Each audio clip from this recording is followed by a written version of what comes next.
This is the first of, I think, like 6 or 7 planned coffee and conversations that we're going to do this year about the high school. So they're all on the Butler activities calendar. They will come out in the Butler bulletin, so you should not be surprised by them. But I know that we'll definitely be touching on college admissions at one point with our college admissions consultant, Wendy Lubick.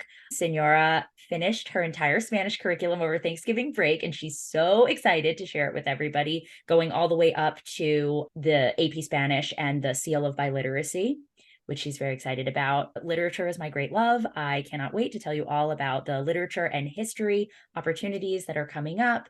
And Mrs. Daly will talk about math and about algebra 2 and trigonometry and pre-calculus and calculus for your children. And the last one really is experiential education. So, we're touching on all the main academic components because I know that that's really on people's minds, right?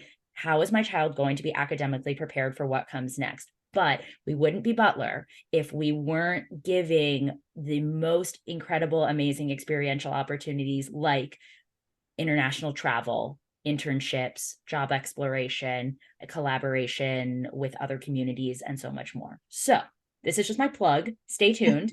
Tell all your friends. We will be holding more of these as we go on throughout the year. So, I thank you guys so much for coming tonight. Absolutely. Thank you guys.